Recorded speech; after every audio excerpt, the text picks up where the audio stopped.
36페이지 우리 강의 노트 36페이지 보시면 아래쪽에 거미집 모형 있죠? 있죠? 자, 우리 교재에는 153페이지에 있을 겁니다. 자, 거미집이 어떻게 생겼냐면 그 오른쪽에 그 이상하게 벌레 같은 게 하나 있고 있죠? 요게 이제 거미집이 이렇게 생겼습니다. 거미집 이렇게 해서 친절하게 처음 보시나요? 자, 처음 보시는 것 같은데, 자, 옛날에는 이게 요즘에 아파트에 살지만 예전에는 주로 이제 단독주택이었죠. 이런 데서는 저는 이제 초가집은 안 살았고, 슬레이트 지붕 있죠? 이렇게 되어 있는 그 밑에 보면은, 거미들이 이제 이렇게 해서 이제 일단 기초공사를 먼저 쫙 합니다. 이렇게 한 다음에, 뺑뺑뺑 돌면서 이렇게 해서 꽁지 다니면 꽁지에서 뭐가 빠져나와요? 예, 그 끈적끈적한 줄이 빠져나옵니다. 그래서 이렇게 줄줄줄 이렇게 해갖고서 이렇게. 자, 그래갖고서 여기 이제 만약에 잠자리라든가 아니면 파리 같은 게 붙죠? 그럼 얘네들이 끈적끈적해서 움직이질 못합니다. 그러면 이제 그 거미가 와서 야금야금 먹습니다. 이런 걸 뭐라고요? 거미집이다. 그래서 이거 못 보셨나 보네요. 처음 봐서. 옛날에는 요거를 이제 어떻게 했냐면 이렇게 철사로 동그랗게 한 다음에 이렇게 해서 대나무 같은 거 이렇게 묶죠. 이렇게 묶어갖고서 여기다 이제 돌돌돌 맙니다. 그러면 이렇게 거미 이렇게 묻어요, 안 묻어요? 묻죠. 이렇게 해서 지나가는 여자들 탁 차서 이렇게 딱 잡아당기고 그러면 이렇게 해서 여자들 꼬셨다 이렇게 얘기합니다. 이렇게 해서 옛날에는 이제 그 꼬시는 방법도 희한했죠. 이렇게 아직 그런 잘 모를 겁니다. 어리셔서 아직. 자, 그래서 이렇게 이걸 뭐라고요? 어쨌거나 거미집 모형이다 이렇게 얘기합니다.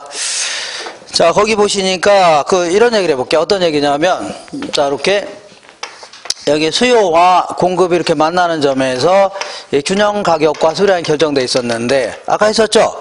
그러면 균형 가격과 뭐라고요? 수량 결정되는데 만약에 균형 가격이 이렇게 벗어나 있다. 벗어나게 되면 물건이 남아들죠? 아까 했었죠? 그러면 즉각적이고 신속하게 가격과 수량이 조정되면서 균형에 이르는 겁니다. 반대로 물건이 부족하다는 얘기죠? 그러면 즉각적으로 이 균형점에 이르는 겁니다. 자, 이런 식으로 균형을 설명한 사람이 참고로, 이거 시험에 안 물어봅니다. 참고로 이제 왈라스라는 경제학자입니다. 어떤 학자라고요? 왈라스. 뭐 이런 사람 이따 치면 됩니다. 왈라스. 자, 근데 이제 이 마샬이라는 사람이 있는데 이 사람은 균형에 이른 과정을 다른 형태로 설명하고 있습니다. 이걸요, 마샬이다. 이렇게 캠브리지 대학교 교수인데 이 사람 이제 수요 공급 이론 이런 걸 전부 다 이 사람이 이제 만든 겁니다. 이렇게. 이 사람은 어떤 형태로 설명했냐면 이렇게 설명했습니다. 이렇게 볼게요. 자, 수요와 공급이 만나는 점에서 균형 가격과 수량이 결정됩니다. P0, 얘는 뭐라 할까요? Q0. 이렇게 결정되는데, 자, 여기 이제 균형량입니다. 그 균형량인데, 만약에 물건이 이렇게 과소 생산됐다고 치자. 어떻게 생산했다고요? 과소.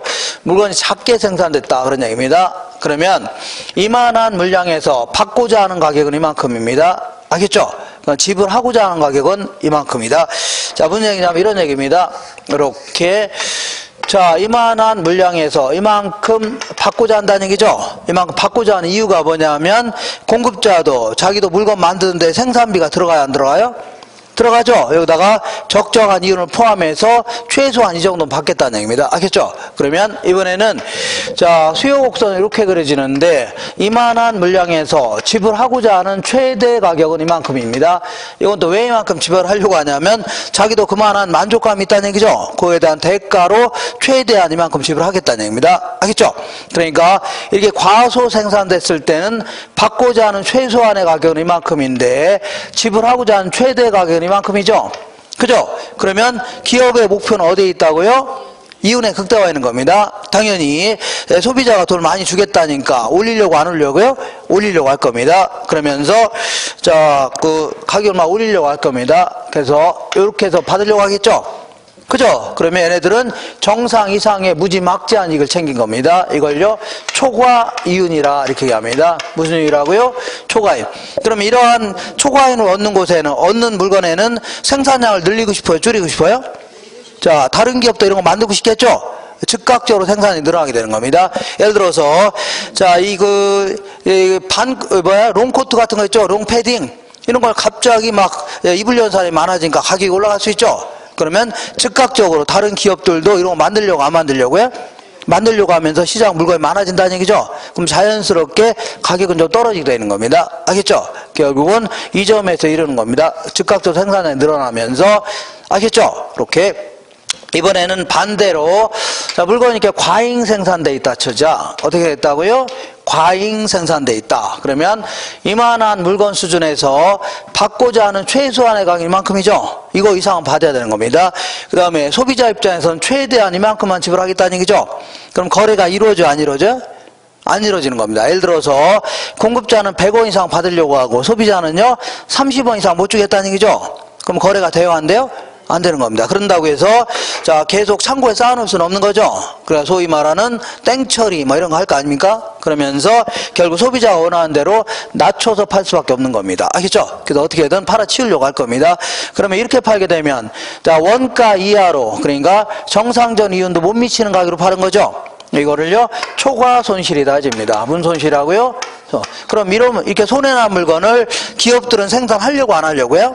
안 하려고 할 겁니다. 그럼 다른 기업들도 이런 거 안 만들려고 하겠죠? 그럼 시장은 급격히 물건이 줄어들게 되면서 가격은 다시 올라갈 수 있는 겁니다. 알겠죠? 이렇게 해서 결국 이런 식으로 균형에 이르는데 요걸 누가 얘기했다고요? 마샬이라는 사람이 얘기한 겁니다. 마샬.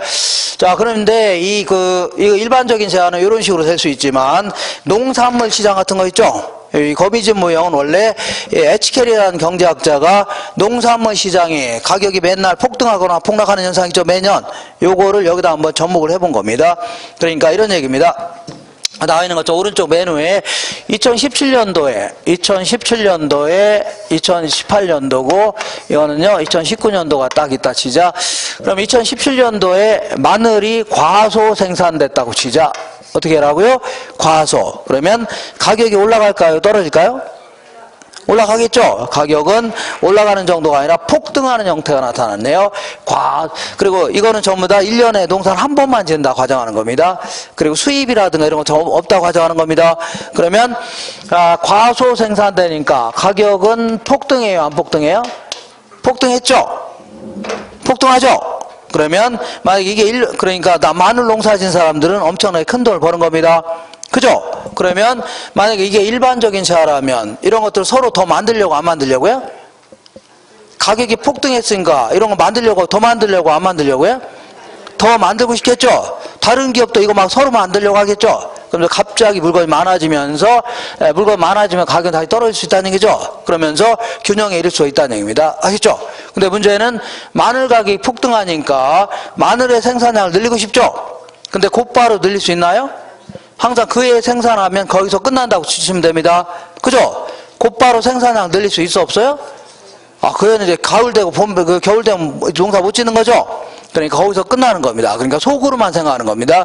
속으로. 내년도에 내가, 사람들만 이렇게 생각하는 겁니다. 내년도에 내가 뭘 심어야 되겠다고요? 기필코 마늘을 심어야 되겠다. 해서 집에 간 겁니다. 그죠? 근데 한두 사람이 그렇게 생각한 게 아니라 다른 농사 지은 사람도 다 이런 식으로 생각했다는 얘기죠? 그죠? 그러면서 집에 가서 이제 기나긴 겨울 지나서 이제 봄이 왔죠? 봄이 오니까 전부 다 뭐 심기 시작했다고요? 마늘을 심기 시작했던 겁니다. 그죠? 그러니까 그 다음 연도에는 마늘이 뭐라고요? 과잉 생산됐다는 얘기입니다. 그러다 보니까 과잉 생산되니까 가격이 올라갈까요? 떨어질까요? 떨어진 정도가 아니라 폭락하는 형태가 나타났다는 얘기죠. 폭락. 그래서 급기야는 내다 팔려고 하니까 수송비가 더 들어가는 거죠. 그러니까 어쩔 수 없이 땅에다 묻어버리는 판도 나타났다는 얘기죠. 그죠? 그죠? 근데 만약에 이런 게 일반적인 재화라면 가격이 폭락해갖고 손해나는 물건을 만들려고 안 만들려고요? 안 만들려고 하겠죠? 그럼 시장 급격히 다른 기업도 안 만들려고 할 거 아닙니까? 급격히 생산량이 줄어들면서 희귀해지는 거죠? 다시 가격이 올라갈 수 있다는 얘기입니다. 근데 마늘은 그게 아니라는 얘기입니다. 마늘은 가격이 폭락해서 농협의 돈도 못 갚는 거죠? 그죠? 그러면 속으로 뭐라고 생각했어요? 내가 내년도에 또다시 마늘 심었다가는 인간도 아니다 하면서 집에 간 거죠? 그죠? 인간도 아니다 집에 간 거 아닙니까? 근데 한두 사람이 그렇게 생각한 게 아니라 자 마늘 농사 지은 사람 다 이렇게 생각했어 안 했어요? 그렇게 생각했다는 얘기입니다. 알겠죠? 그러니까 내년도에 또다시 내가 마늘 농사 지었다가는 자, 그 손에 장을 지지겠다. 손에요? 장을 지지겠다. 이런 거 아시나요? 잘 모르시나 보네요. 누가 어떤 정치인이 손에 장을 지진다고 했습니다. 이정현이라는 그 사람이 있었는데, 그 사람이 탄핵이 되면 뭐 장을 지지겠다 그랬는데, 근데 탄핵이 됐는데도 장을 여태 안 지지고 있습니다.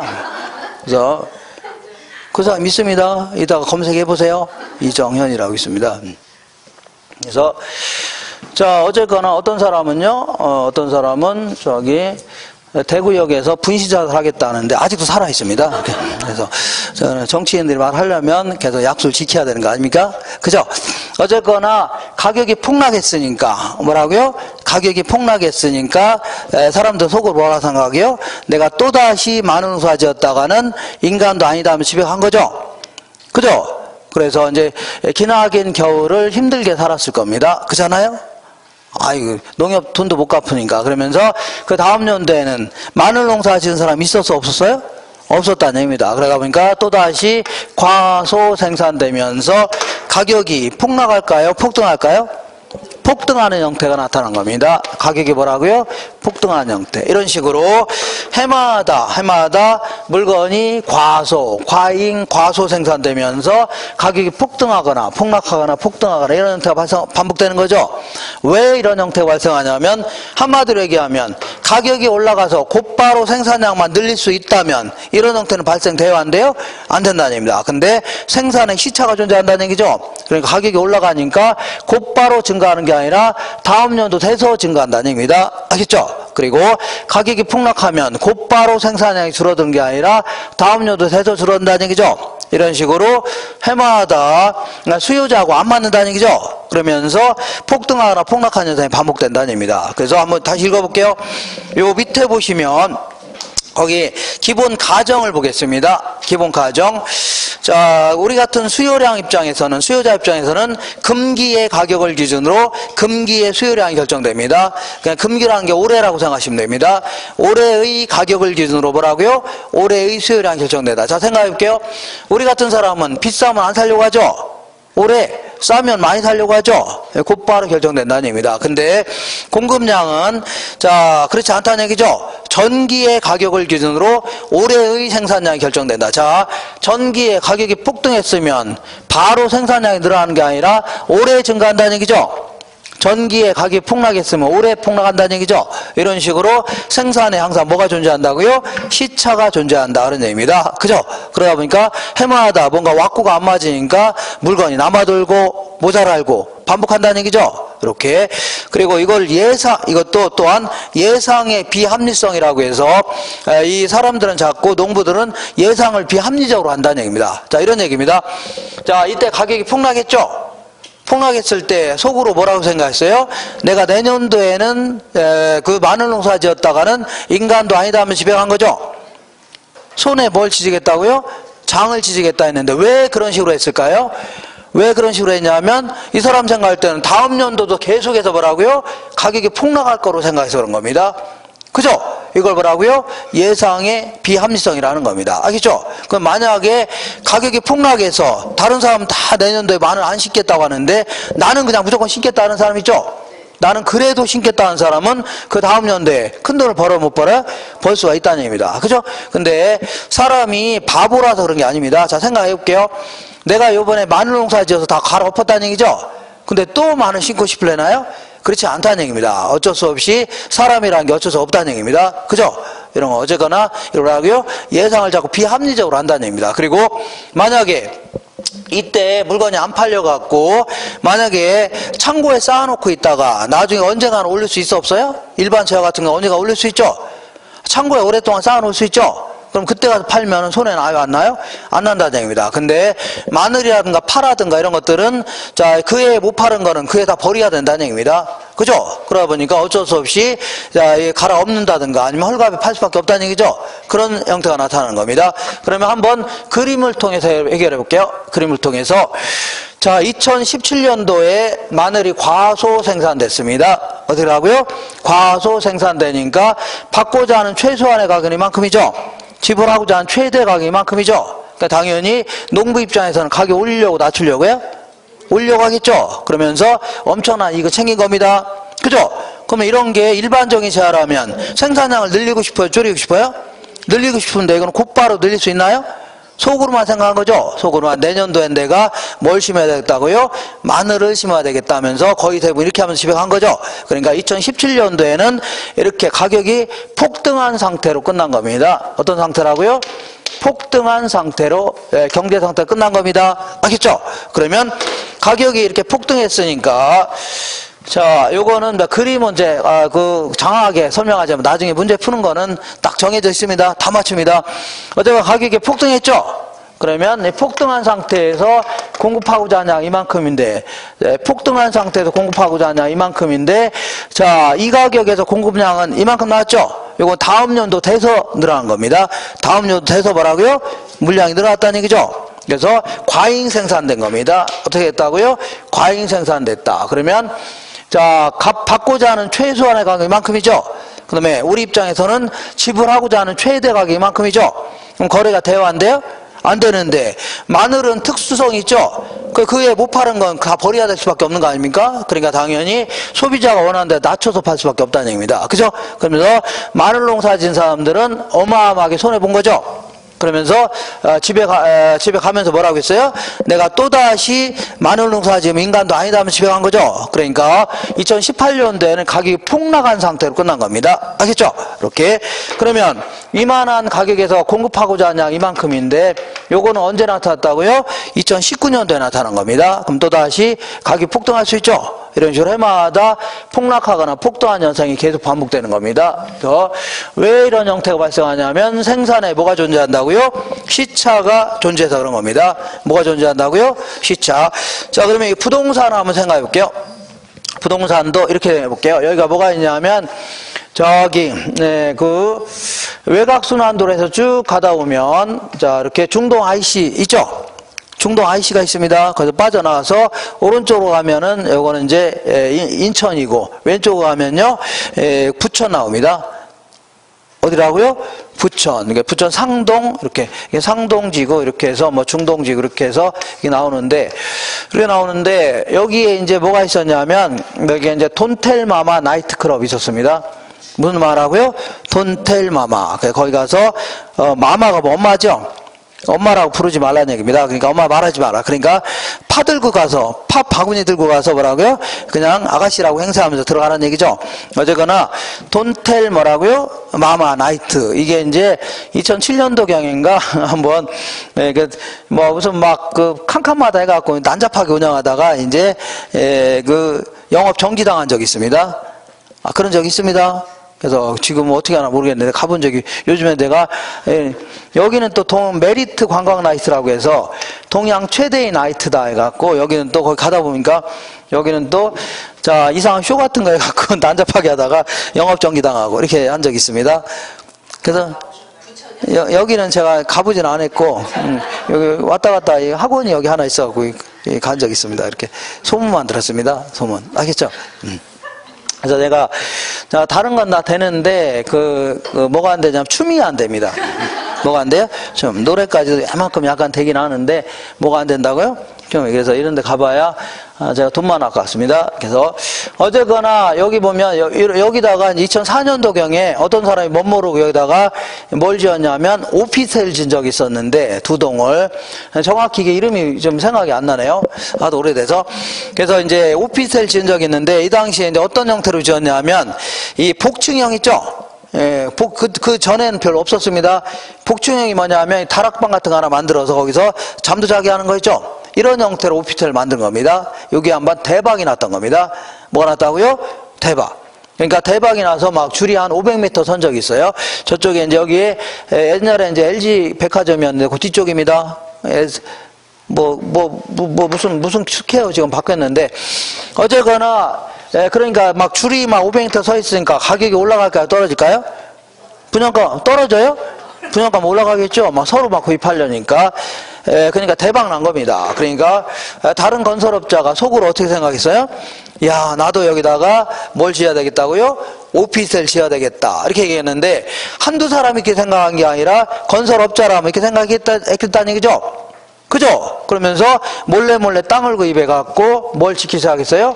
오피스텔 짓기 시작했는데 이미 착공했을 때는 이미 늦은 겁니다. 그죠? 2, 3년 지나니까 우후죽순 뭐가 생겼어요? 오피스텔 막 들어서니까 막 그 분양이 안 돼서 막 난리 났다는 얘기죠. 그죠? 그러면서 가격은 폭락하면서 결국은 이 건설업자들은 외국에 도주하거나 빚도 못 갚아서 배째락이 나왔다는 얘기죠. 그러면 속으로 뭐라고요? 내가 또다시 여기다가 오피스텔 지었다가는 손에 뭘 지어야겠다고요? 장을 지지겠다 나온 거 아닙니까? 그러면서 오피스텔 지은 사람 있었어 없었어요? 거의 없었습니다. 그러다 보니까 몇 년 지나니까 또 품귀 현상이 나타났죠. 그러면서 가격이 또 폭등하는 이런 현상이 왕왕 나타난다는 얘기죠. 이런 형태가 뭘 설명할 수 있어요? 그 거미집 이론을 설명할 수 있는 예가 되는 겁니다. 아시죠? 그래서 그 밑에 볼게요. 그래서 보통 이제 주거용보다는 이렇게 상업용 있죠? 이런 데서 주로 자주 나타납니다. 근데 요 그림은 제가 어떻게 그린 거냐면 요 그림은 자, 이 수요 곡선의 탄력성과 공급선의 탄력성을 똑같이 해서 그린 겁니다. 수요의 탄력성과 공급의 탄력성을 똑같이 해서 그린 겁니다. 자, 이 기억나시나 모르겠는데 아까 했는데 자, 이런 형태를 뭐라고요? 탄력적이다. 그 다음에 이런 형태를 뭐라고요? 비탄력적이다. 그리고 부호는 무시하라고 했죠? 무시하시고 이런 건요 1보다 크다 이런 거 뭐라고요? 1보다 작다. 그 다음에 이런 형태를 뭐라고요? 탄력적이다. 이런 형태를 뭐라고요?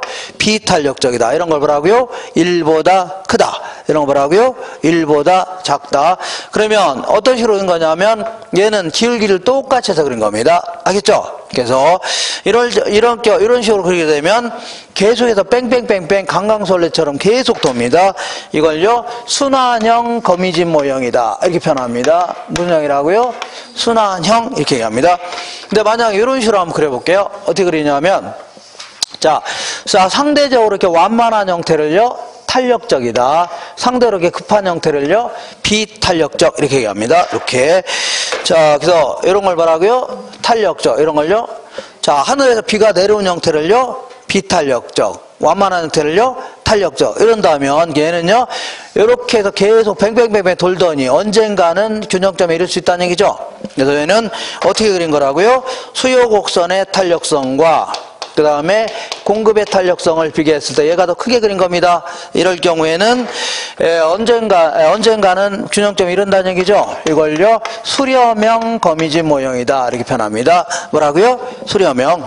자, 그 다음에 하나만 더 그려볼게요. 하나만. 자, 이번에는 이렇게 볼게요. 이렇게 수요 곡선은 공급은 좀 약간 완만한 형태, 수요 곡선은 좀 급한 형태 그려볼게요. 이렇게 된다면 결국 여기서 출발한다면 점점 퍼져나갑니다. 그래서 결국은 자 계속 퍼져나간다는 얘기죠. 이거 어떻게 그린 거냐면 이렇게 수요 곡선의 탄력성과 공급선의 탄력성을 비교해 봤을 때 얘가 더 클 때 있죠? 요때 그린 겁니다. 이렇게 그린다면요 점점 밖으로 퍼져나갑니다. 이걸요 발산형 거미집 모형이다 이렇게 얘기합니다. 자 그리고 제가 아까도 얘기했지만 탄력도하고 기울기는 같아요? 반대예요? 같이 움직여요? 탄력도하고 기울기는 반대라고 했죠? 탄력적일수록 기울기는 작고 비탄력적일수록 기울기는 크다고 했죠? 그러니까 기울기 따진다면 수요 곡선의 기울기, 공급의 기울기를 비교하면 얘가 더 커야 됩니다. 그러니까 얘는요 똑같아야 됩니다. 똑같고 얘는 뭐라고요? 수요 곡선의 기울기, 공급의 기울기 비교하면 얘가 더 커야 돼요. 알겠죠? 그리고 기울기를 얘기할 때도 수요 곡선 항상 마이너스가 나올 수밖에 없어요. 왜냐하면 가격 수량이라면 이 점에서 이 점으로 가면 자 수량은 감소했고 가격은 올라갔죠? 마이너스가 나올 수밖에 없는데 항상 기울기를 따질 때도 이거는 마이너스 무시하세요. 뭘 무시하라고요?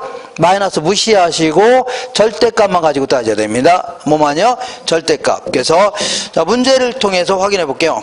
우리 165페이지 잠깐 보겠습니다. 요거 자 몇 페이지라고요? 네. 이거는 자 설명은 장황하게 했지만 나오는 건 거의 정해져 있습니다. 165페이지. 자, 찾으셨나요? 20번 볼게요. 20번. 거미집 이론에 관한 설명으로 옳은 것은, 자, 가격에 대한 수요의 탄력성이 공급에, 요거는 이렇게 암기하시면 됩니다. 자, 요거는 뭐 수탄수 공탄발. 뭔 탄발이라고요? 수탄수 공탄발. 이렇게 기억하시면 됩니다. 나는 무슨 얘기 모르겠다. 그러면 요거라도 암기하시면 됩니다. 수탄수 뭐라고요? 공탄발이다. 공탄발이다. 수탄수 뭐라고요? 공탄발. 자, 그래서 수요 곡선이 탄력적일 경우는 수렴형, 공급이 더 탄력적이면요 발산형, 수탄수 뭐라고요? 공탄발. 이렇게 한 다음에 기울기는 거꾸로 해주면 됩니다. 기울기는 뭐라고요? 거꾸로. 수탄수 뭐요? 공탄발. 이렇게. 자, 그러면 읽어볼게요. 20번에 1번 볼게요. 가격에 대하여 수요의 탄력성이 공급의 탄력성보다 크다. 이럴 경우, 이거 얘기하는 거죠? 그럴 경우는, 자, 균형에 충격이 가해지면 새로운 균형으로 수렴한다. 맞는 겁니다. 2번 볼게요. 가격에 대한 수요의 탄력성과 공급의 탄력성이 같을 경우에는, 요걸 얘기합니다. 같을 경우에는, 자, 균형에 충격이 가해지면 균형으로부터 이탈 발산한다. 틀렸네요. 순환한다 해줘야 됩니다. 뺑글뺑글 돈다는 얘기죠? 순환한다. 이렇게. 자, 그 다음에 3번 볼게요. 균형의 이동을 비교 정학적으로 설명한다. 정학이라는 게 뭐냐면 어떤 시점을 고정시킨 상태에서 비교하는 거 있죠? 요걸요 정학 이론이다 해줍니다. 정학적 이론. 근데 요거는 몇 년에 걸쳐서 있죠? 그래서 몇 년에 걸쳐서 계속 움직이는 모습, 요걸 분석하는 겁니다. 그래서 이걸요 비교 동학적 이론이다 이렇게 표현합니다. 비교 뭐라고요? 동학적, 아니면 동태학 이렇게 되는데, 동학, 정학이 반대 뭐라고요? 동학. 이렇게 비교 동학적으로 설명하는 이론이다 알려줘야 됩니다. 자, 그 다음에 4번에, 자, 그러면 우리 같은 사람은 비싸면 덜 사려고, 싸면 많이 사죠? 즉시 반응합니다. 그러니까 가격이 변해도 수요량은 일정 기간 후에 변하는 게 아니라 즉시 변합니다. 어떻게 변한다고요? 즉시. 근데 가격이 변하면 공급량 즉시 변하는 게 아니라 일정 기간 지나서 변하죠? 자, 가격이 올라가면 공급량이 바로 늘어나는 게 아니라 다음 연도 돼서 늘어난다는 얘기죠? 이런 식으로 일정 기간 지나서 변한다, 과정한다. 이것 때문에 이런 형태가 발생하는 겁니다. 이것 때문에. 알겠죠? 자, 그 다음에 19번 볼게요. 자, 그 박스 안에 볼게요. 박스 안에 A 부동산은 수요의 가격 탄력성이 얼마라고요? 1.1. 공급의 가격 탄력성은 0.9. 그러니까 뭐가 커요? 수요의 탄력성이 크죠? 이거는 수렴형이 되는 겁니다.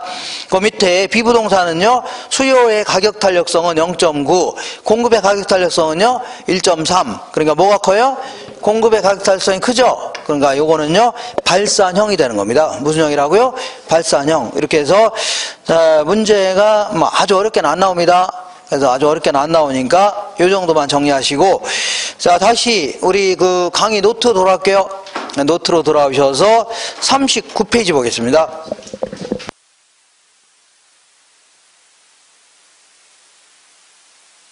자, 부동산 시장론 알아보겠습니다.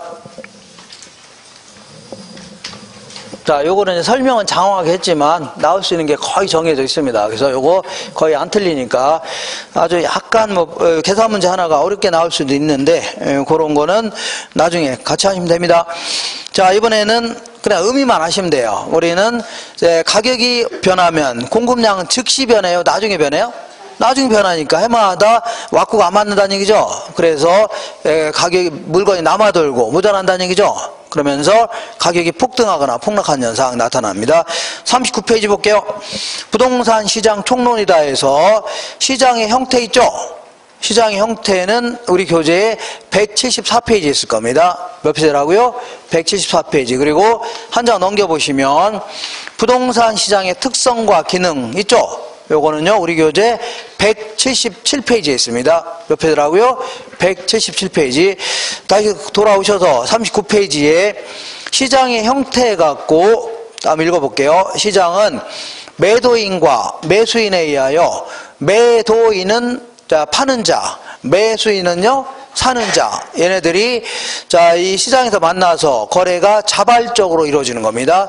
정부에서 강압적으로 구입하거나 이런 게 아니라 자, 이 자발적으로 이루어지는 구체적 혹은 뭐라고요? 추상적인 장소. 구체적 하면 항상 물건을 직접 갖다 놓고 사고 파는 시장 있죠? 남대문 시장, 동대문 시장 이런 걸요 구체적 시장이다. 구체적 시장이 아닌 형태를 다 뭐라고요? 추상적 시장이다. 이렇게 생각하시면 됩니다. 예를 들어 내가 인터넷 들어가서 G마켓 들어가서 옷을 하나 구입했다는 얘기죠. 그럼 뭐 옷은 엉뚱한 데가 있는데 컴퓨터 상으로만 거래하는 거 아닙니까? 이런 형태를요 추상적 시장이다. 이렇게 표현합니다. 그러면 시장은 크게 완전 경쟁 시장과 뭐가 있어요? 불완전 경쟁 시장 이렇게 나눌 수 있는데 이거 볼게요. 자, 완전 경쟁 시장이다. 얘는 뭐라 할까요? 불완전 경쟁 시장이다. 이렇게 구분할 수 있습니다. 자, 완전 경쟁은 그야말로 경쟁이 완전하다는 얘기입니다. 경쟁이 완전하기 때문에 누군가가 엄청나게 큰 돈을 벌고 있다. 자, 지금부터 정상 이상의 큰 돈을요 초과 이윤 아니면 그냥 큰 돈 해볼게요. 정상 이상의 이윤을 뭐라고요? 큰 돈 아니면요 초과 이윤 해볼게요. 누군가가 엄청난 이윤을 얻고 있다. 그러면 그 시장을 다른 공급자들이 가만둬야 안 놔둬요? 안 놔둔다는 얘기죠. 치열하게 경쟁을 통해서 먹을 게 있을 때까지는 계속 경쟁한다는 얘기죠. 그러니까 결국은 이런 시장에서는요 절대 정상 이상의 초과이윤을 얻을 수 없는 시장입니다. 초과이윤을 얻고 있다 그럼 가만두지 않는다는 얘기입니다. 초과이윤을 얻을 수 없는 시장이다. 그리고 이런 시장에서는 자기 마음대로 가격을 결정할 수 없습니다. 그래서 가격 뭐라고요? 수능자다 해줍니다. 시장에서 결정되는 가격을 따를 수밖에 없다는 얘기죠. 이걸 뭐라고요? 가격 수능자다. 그러면 완전 경쟁 시장은 현실적으로 있을 수가 없는 시장입니다. 왜 그러냐면 누군가는 큰 돈을 버는 사람이 있죠. 누가 손해볼 거 아닙니까? 아무리 동네라 하더라도 그죠? 그러니까 이 완전 경쟁이라는 건 있을 수가 없는 겁니다. 그죠? 근데 있지도 않는 시장을 왜 설명하냐? 요거는요 불안정 경쟁을 설명하려다 보니까 뭐라고요? 요 네 가지 요건을 어느 하나라도 못 갖췄다. 그럼 뭐가 된다고요? 불안정 경쟁이 되는 겁니다. 그러니까 불안정 경쟁을 설명하려다 보니까 만들어 본 시장입니다. 추상적으로. 알겠죠? 그래서 어쨌거나 맨 먼저 이 시장은 다수의 수요자와 다수의 공급자로 구성되어 있어야 됩니다. 예를 들어서 어떤 지역에 공급자가 한 명밖에 없다. 그러면 지 맘대로 가격을 결정해야 하나요? 해줘 하면서 무지막지한 이익을 챙길 수 있다는 얘기입니다. 근데 그렇지 않다는 얘기죠. 그래서 고만고만한 수요자도 다수이고 고만고만한 공급자도 무지개수 많다는 얘기죠. 그러니까 몇몇 기업들이 시장을 지배하지 못한다는 얘기입니다. 알겠죠? 두 번째는 동질의 상품을 판매해야 됩니다. 아무리 공급자가 많다 하더라도 어떤 기업은 품질이 아주 좋다. 그러면 그쪽으로 몰려요, 안 몰려요? 몰리죠. 그러면서 어마어마한 이익을 챙길 수도 있는데 그렇지 않다는 얘기죠. 품질도 똑같다고 가정하는 겁니다. 품질도 뭐라고요? 똑같다고 가정하는 겁니다. 그러니까 품질 가지고도 절대 큰 돈을 못 번다는 얘기죠. 그리고 아무리 완전 경쟁이라 하더라도 극히 일시적으로 큰 돈을 벌 수는 있습니다. 예를 들어 볼게요. 어떤 지역에 옛날에 한 것처럼 어떤 여자고등학교가 딱 들어섰길래 어떤 아줌마가 잽싸게 여기다 라면집을 딱 차렸습니다. 라면집 잽싸게 차리니까 여긴 여학생들이 갈 데가 여기밖에 없는 거죠. 그죠? 그러니까 아주 큰 돈을 벌 수도 있겠네요. 엄청난 뭘 얻을 수가 있다고요? 초과에 넣을 수 있죠. 그러면 이렇게 그러니까 극히 일시적으로 뭘 얻을 수가 있다고요? 초과에 넣을 수 있다는 얘기입니다. 근데 조금만 있어봐요. 자, 다른 아줌마들이 여기다 라면집 하려고 안 하려고요? 하죠. 그러니까 우후죽순 막 라면집이 생기기 시작합니다. 알겠죠? 그럼 뭐가 없어질 때까지요? 요 먹을 게 없어질 때까지는 계속 들어온다는 얘기죠. 그죠? 그리고 지나치게 많이 들어오면 오히려 손해날 수도 있어 없어요? 있죠. 그러면 또 빠져나갈 수도 있어야 되는 겁니다. 그러면 결국은 정상적인 이윤밖에 못 얻는다는 얘기입니다. 알겠죠? 그러니까 이런 시장에서 누군가가 큰 돈을 벌고 있다. 그러면 곧바로 다른 기업이 진입할 수가 있다는 얘기입니다. 그 다음에 장사가 안 되면요 퇴거, 빠져나간다는 얘기죠. 요것도 아주 자유로운 시장입니다. 자, 그럼 결국은 정상적인 이윤밖에 못 얻는다는 얘기죠. 그죠? 이런 시장입니다. 그리고 이런 시장에서는 완전한 정보를 공유한다. 완전한 정보를 공유한다는 얘기는 현재 공표되어 있는 정보뿐만 아니라 공표되지 않은 정보 있죠? 요것도 다 알고 있다고 가정하는 겁니다. 예를 들어 어떤 지역이 개발한다고 발표도 안 했죠?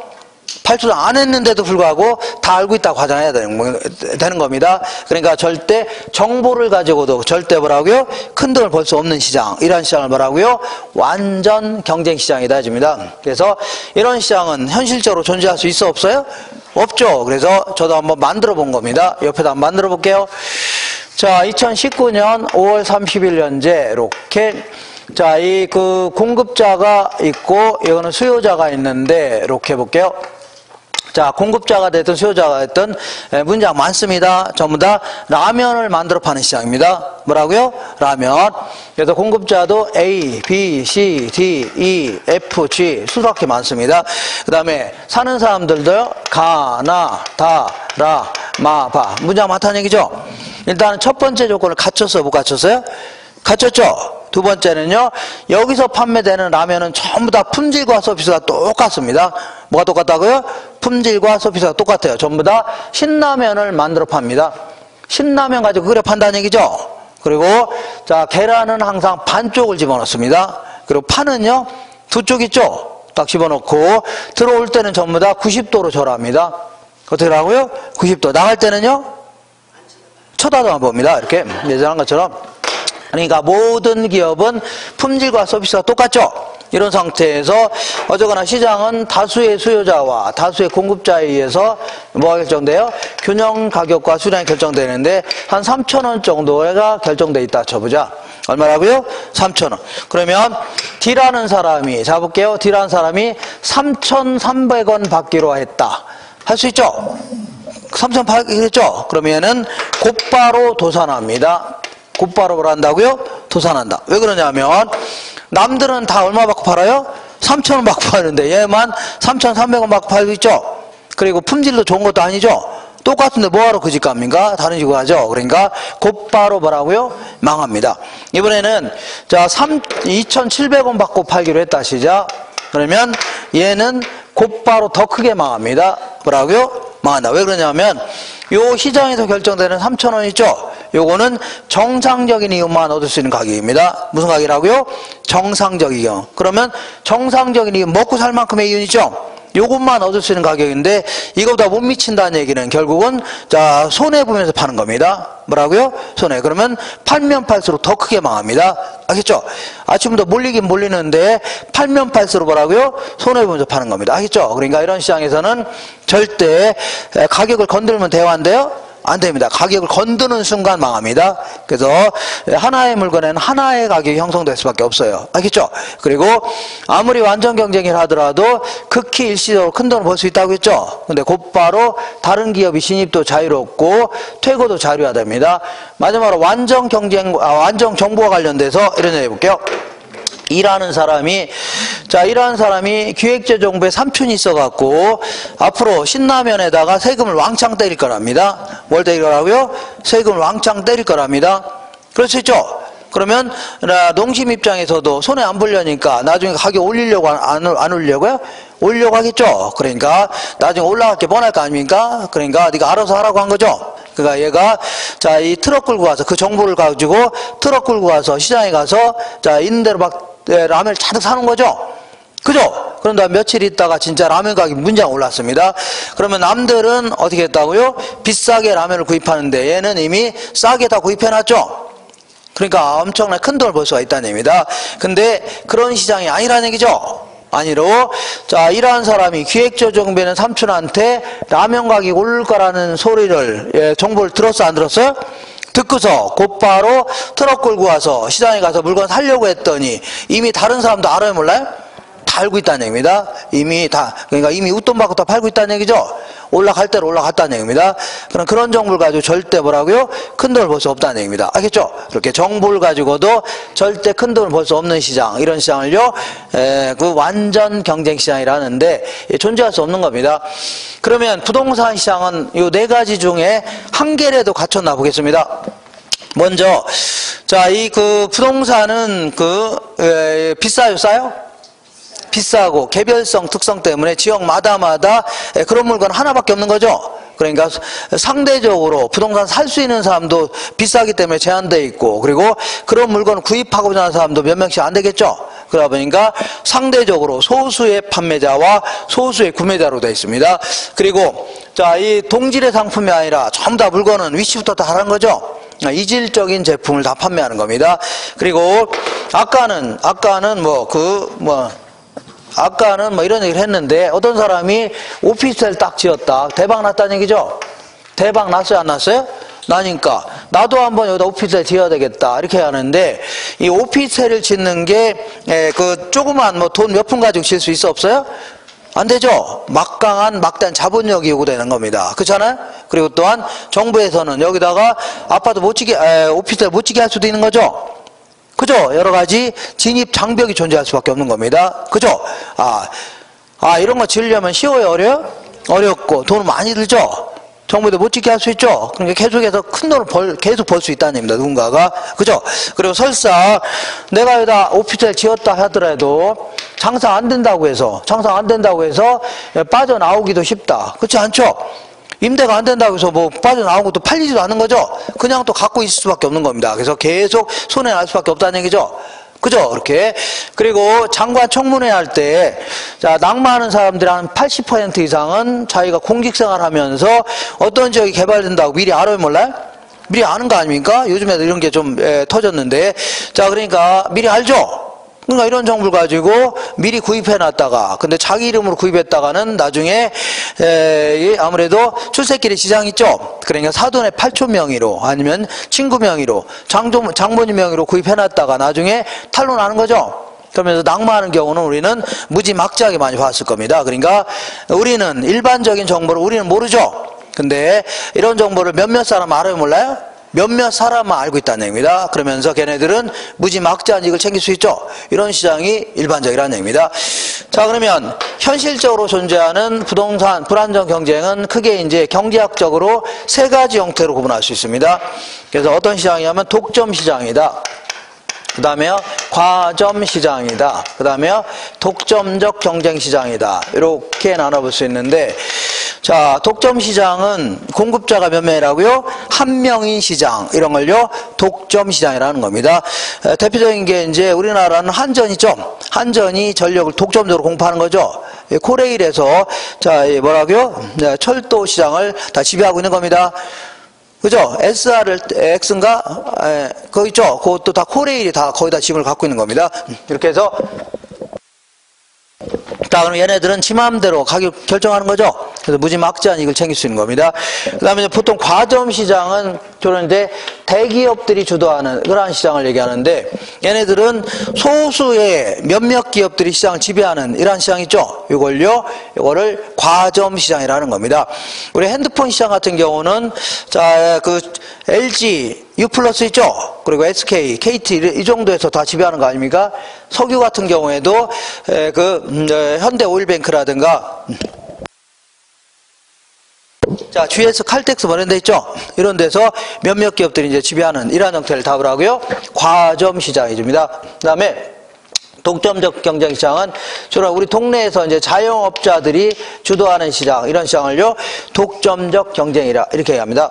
그러면 과점 시장에서는 주로 이제 가격 담합을 통해서 가격 뭐라고요? 담합.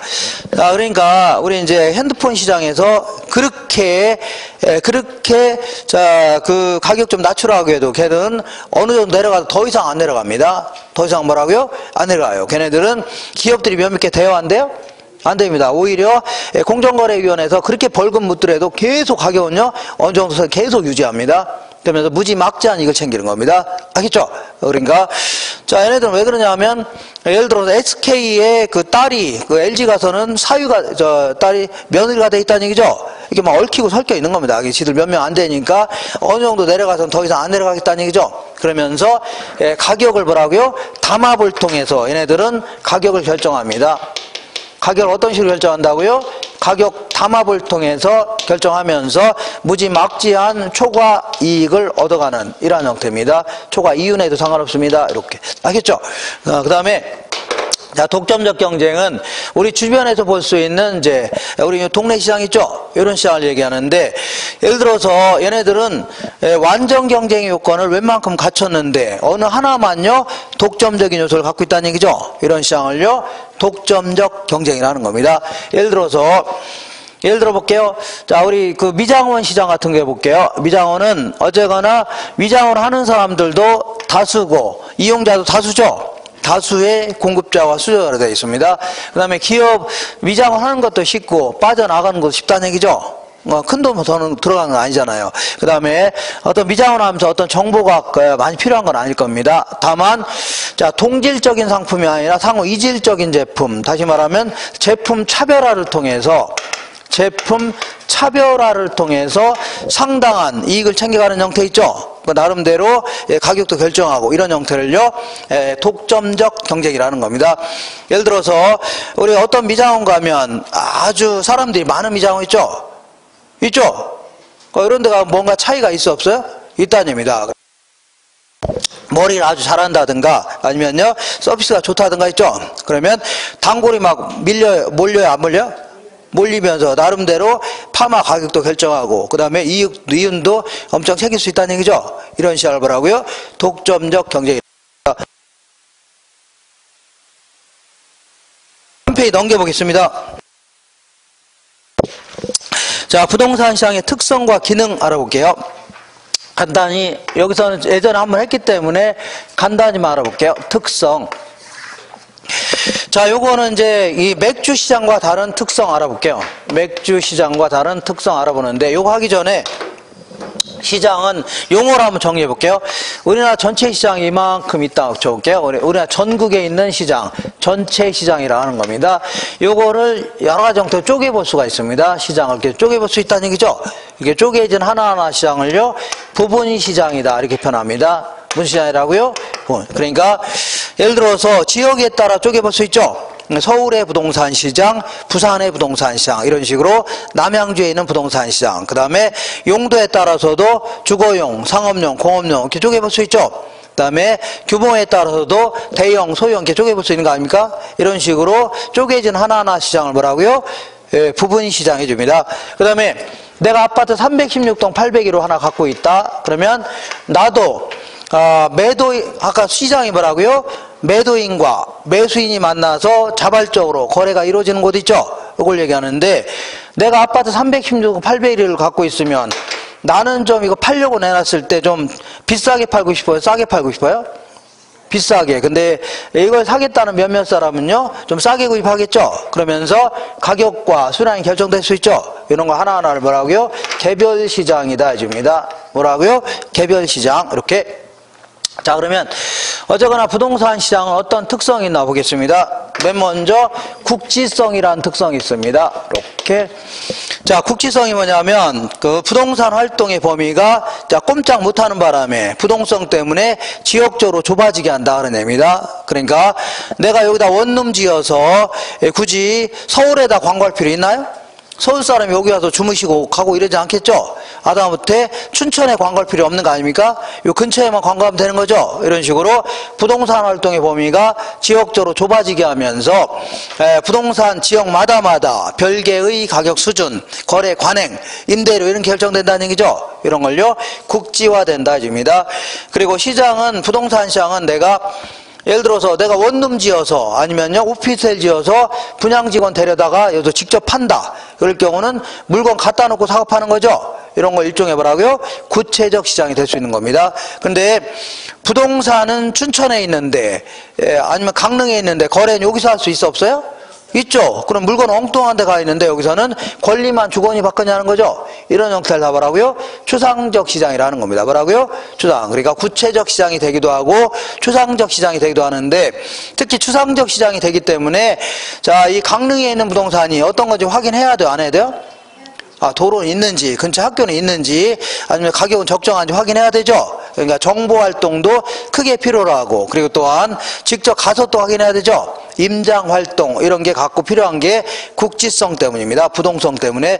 그 다음에 두 번째는 자, 비공개성이라고 해서 내가 맥주를 구입한 거를 굳이 2,500원에 구입한 거를 공개하지 않을 이유도 없죠. 다른 사람도 이렇게 구입하는 거 아닙니까? 근데 부동산은 개별성 때문에 토지 한 평당 전국 어디 가나 다 다를 수 있죠. 거래할 때마다 다를 수 있다는 얘기입니다. 그러다 보니까 때로는 탈세 목적 아니면요 재산의 은닉 목적으로 거래 내용을 숨기려고 하는 경향이 있죠. 요것도 많이 나타납니다. 옛날에는 전부 다 다운 계약서 이런 거를 관행화했었죠. 그 이유가 뭐냐면 그 이유가 왜 세금 안 내려고 하는 거죠? 적게 내려고. 그러다 보니까 내가 어떤 부동산을 구입하려고 하는데 저게 적정한 거래인지 도대체 제대로 알 수 없는 경우가 많죠. 그러니까 정부 탐색 비용이 작고 커질 수밖에 없는 겁니다. 그 다음에 이제 비표준화성이다 해서 자, 이런 것들은 굳이 암기하고 이런 거 아닙니다. 옛날에는 앞자리 다 암기했는데 그런 거 하지 마세요. 하지 마시고, 자꾸 읽어보시면서 말 뜻만 이해하시면 됩니다. 그러니까, 자, 예컨대, 이 암기에서 요즘에 풀 수 있는 문제가 많지 않아요. 거의 없습니다. 자, 표준화라는 게 맥주 같은 경우 볼게요. 맥주 같은 경우는 똑같은 규격으로, 똑같은 품질로 전국에 배포할 수 있죠. 이걸 표준화가 가능하다 해줍니다. 근데 부동산은 동일한 게 있어 없어요? 위치부터 다르고 다 다르죠. 개별성 때문에. 그래서 표준화가 아주 곤란합니다. 그러니까 맥주 같은 경우는 맥주 한 병당 전국 어디 하나 같을 수가 있는데 토지는 한 평당 다 다르다는 얘기죠. 그러니까 일물일가의 법칙이 배제됩니다.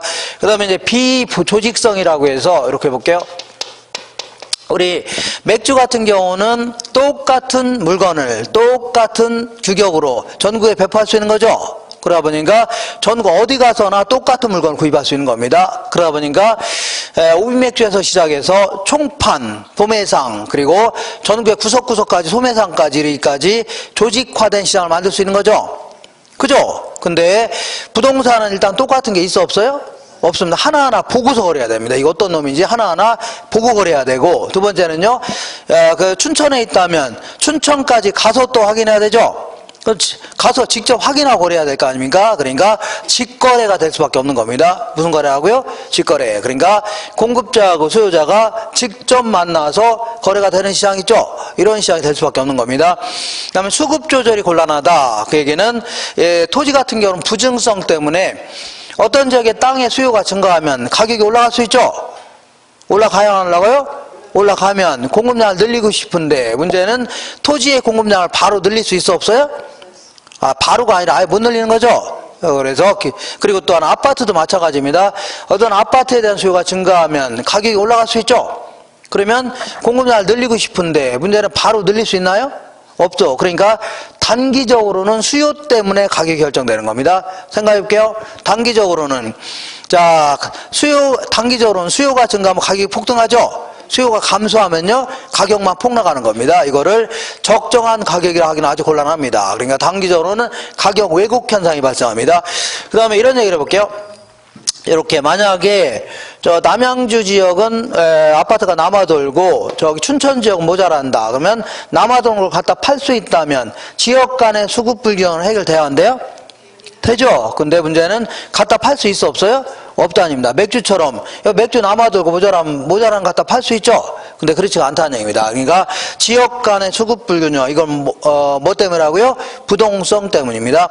그다음에 단기 매매가 곤란하다. 만약에 아파트가 전국에 있는 게 다 동일한 거다. 그러면 내가 지나가다 아무거나 구입하면 되죠. 그죠? 근데 아파트마다 다 같아요, 달라요?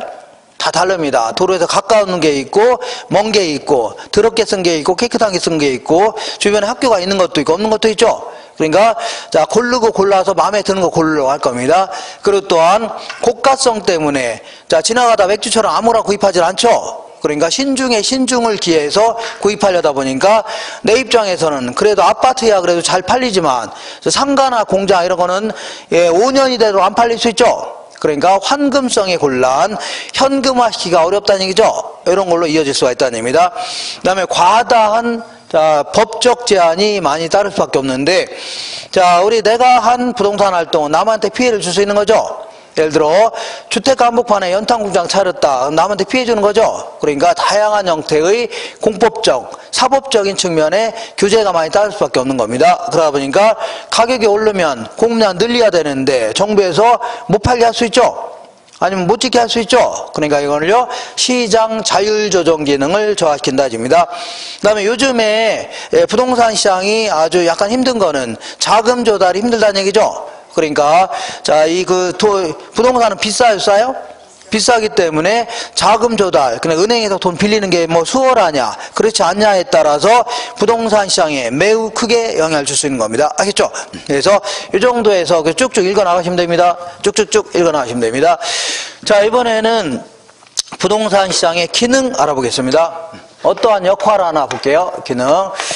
자, 맨 먼저 자원을 배분하는 기능을 합니다. 수요자나 공급자 간의 자원 배분 및 공간까지도 배분해 주는데, 자, 요즘 들어서 어느 지역에 가면 자 볼게요. 원룸 투룸 같은 경우는 굉장히 늘어났을 겁니다. 근데 빌라 같은 경우는 많이 안 지으려고 합니다. 알겠죠? 왜? 이거는 일종의 그 라이프 스타일 있죠? 요거하고 밀접히 관련되는 겁니다. 요즘 들어서 1인 가구가 늘어났어요? 안 늘어났어요? 많이 늘어났죠. 그리고 자, 애들도 많이 낳으려고 안 낳으려고요? 안 낳으려고 할 거 아닙니까? 그러다 보니까 자, 결국은 그 빌라 구조보다는 자꾸 뭐라고요? 원룸 투룸에 대한 수요 있죠. 이런 게 계속 증가했다는 얘기입니다. 그러다 보니까 자, 볼게요. 자, 이 투룸도 수요와 공급에 따라서 균형 가격과 수량이 결정되고, 빌라도요, 수요와 공급에 따라서 균형 가격과 수량이 결정되는데, 근래 들어서 빌라에 대한 수요는 감소하는 추세고 원투룸에 대한 수요가 증가했다는 얘기죠. 맞죠? 그러면 자, 얘는 이렇게 균형량이 이렇게 증가할 수밖에 없는 거고, 얘는요, 균형량이 감소할 수밖에 없는 겁니다. 그러다 보니까 결국은 소비자의 돈들이 빌라에서 빠져나와서 어디라고요? 원투룸에 배분되는 겁니다. 그 다음에 이 건설업자들도 돈이 빌라에서 빠져나와서 뭐라고요? 원룸 투룸 있죠? 이런 쪽에 이제 그 배분되는 이런 형태입니다. 그리고 시장 구조 자체가 공간도 배분되는 거죠. 공간 자체도 빌라 구조에서 뭐라고요? 원룸 투룸 구조로 바뀌어 나간다는 얘기죠. 이런 식으로. 그 다음에 각종 가격이 창조되는 기능을 하고 있는데, 이거는 자, 뭐냐면 우리 맥주를 거래할 때마다 가격이 달라지고 이러지 않겠죠. 근데 부동산은 토지가 1000평 있다 그러면 저번에는 7억에 구입해 거래했는데 이번에는 10억에 거래되고 이러죠. 이런 식으로 거래할 때마다 가격이 달라지는 거죠. 새로운 가격이 창조된다는 얘기입니다. 자, 그래서 이걸 참고로 이렇게 볼게요. 이 부동산이 있는데 다 금방 끝납니다. 부동산이 있는데, 자, 이 매도자 입장에서는 가격입니다. 수량이. 매도자 입장에서는 처음부터 비싸게 팔려고 해, 싸게 팔려고요? 비싸게 팔려고 하는데 안 산다고 하면 점점 낮춰줄 양이 있죠. 이걸요, 매도인의 제한 곡선이라는 겁니다. 그 다음 매수인은 처음부터 싸게 구입하려고 하죠. 근데 매도인이 안 판다면 점점 높여줄 양이 있다는 겁니다. 이걸요, 매수인의 제한 곡선이 줍니다. 근데 우리 맥주 같은 경우는, 자, 우리 수박 같은 경우는 매도자는 아저씨는 1000원, 10,000원 받으려고 하고 아줌마는 7,000원에 달라. 거래가 대화인데요? 안 되는데, 아저씨가 금방, 잠깐 와보세요. 1,000원 깎아드릴게 할 수 있죠? 그러면 바로 성립이 될 수 있다는 얘기입니다. 근데 얘는 고가성 때문에 얘는 10억 불렀는데 얘는 5억 불렀다는 얘기죠? 그러면, 잠깐 와요. 2억 깎아드릴게. 이러지 않겠죠? 그래서 그냥 여기서 끝나는 경우가 많다는 얘기입니다. 그냥 집에 간다는 얘기죠? 그러면서 여기서 벗어나는 경우가 많다는 얘기입니다. 시간이 꽤 걸린다는 얘기죠. 그러면 요쯤에서 이제 중개업자가 나타나서 자, 이만한 가격을 제시하면서 매수인아, 너 이만한 가격에 살래 그랬더니 얘는 이만큼 지불할 용의가 있는 거죠. 근데 이만큼에 사라니까 살 수도 있네요. 매도인, 너 이만한 가격에 팔래 그랬더니 얘는 이만큼만 받아도 팔려고 했죠. 이만큼 받아준다는 게 팔 수도 있다는 얘기죠. 그래서 여기서 성립이 되는 겁니다. 근데 그 다음에 거래할 때는 또 여기서 거래하나요? 여기서 거래할 수 있죠. 또 파괴되고 또 거래할 수 있죠. 그럼 이런 정도가 결국은 중개 활동의 대상이 될 수 있는 겁니다.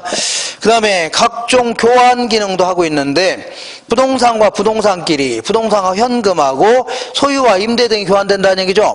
그러니까 예를 들어서 소유와 임대는 내가 갖고 있는 빌라를 아파트 주인한테 팔고 내가 그 아파트에서 전세 살 수 있죠. 이런 게 일종의 소유와 임대를 교환하는 겁니다. 그 다음에 각종 정보를 제공하는데, 우리 투자자 우리 입장에서는 요즘에 어떤 아파트가 집가격이 올라갈 건가, 어떤 게 품질이 좋고 편의성이 좋은가, 이런 거 다 시장 기능을 통해서 정보를 얻어가는 거죠. 그 정보를 다 중개업자라든가 이런 분을 통해서 다 얻는 겁니다. 그 다음에, 자, 요즘 들어서 초호 아파트에 대한 수요가 증가했다. 그러면 건설업자는 초호 아파트 지으려고 안 지으려고요? 지으려고 하죠. 그러다 보니까 자연스럽게 질까지 조정되는 겁니다. 알겠죠? 이렇게 해서 지금까지 한 거를 정확히 5분만 쉬었다가 기출문제를 풀어볼 겁니다. 알겠죠? 그래서 정확히 2시 반에 끝낼 거니까 가시면 안 됩니다.